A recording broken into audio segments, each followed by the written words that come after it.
so to speak.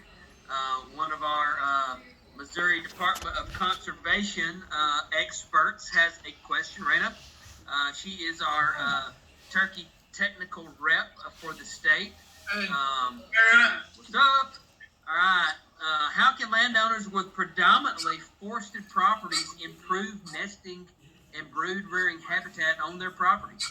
And how about landowners with more open agriculturally dominated properties? Habitat question.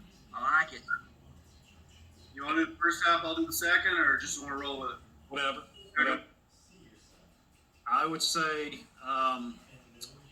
based on my way of thinking, at least the landscapes that we work in, nesting habitat is not nearly as problematic as brood habitat. We see a really, in fact, today I visited a stand that a brood is in currently, and if you had told me 20 years ago that a stand that looked like this would be used as brood habitat, I would have thought you were insane. It did not look like brood habitat.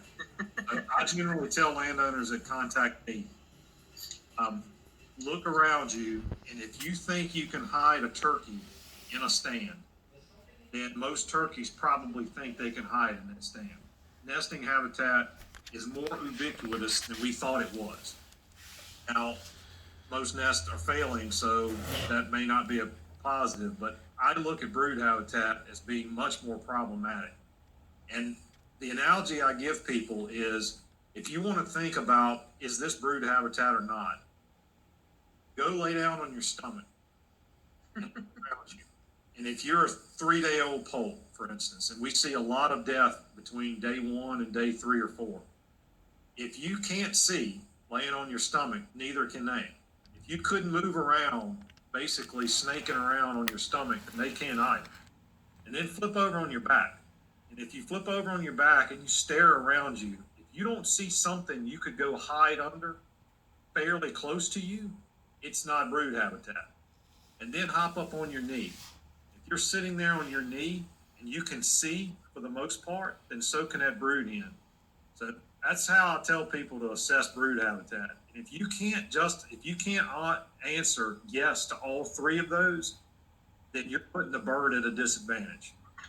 So whatever you have to do to disturb the habitat, to create those conditions, that needs to happen. This video right here that you're actually seeing, this is the stand that a brood used. And as you look through this stand, you see some really important things. One is the stand is not homogeneous, meaning the vegetative structure is very diverse. There's some taller stuff, there's some shorter stuff, there's bare ground. As we're painting, going through, you can see places where there's bare ground. You don't see a tremendous amount of woody vegetation in this stand. Instead, you see a lot of forbs and you see a lot of legumes, a lot of herbaceous plants. That means disturbance, means lots of bugs.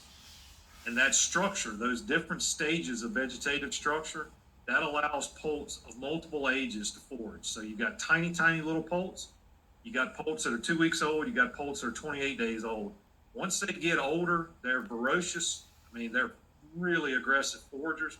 They'll climb up on vegetation. They'll flap up on top of vegetation. So as you got that tiered structure in those stands that they can get under and hide, that's brood habitat. And I think when most people go out and lay down on the ground and they start thinking about that video right there, you'll realize that a lot of our landscape is not good brood habitat.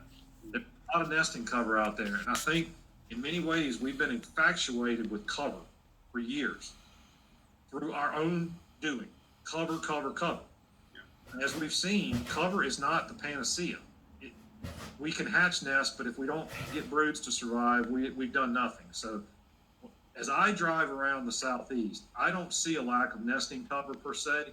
What I see is rich predator communities and a really overwhelming lack of quality brood habitat. That's my take on it.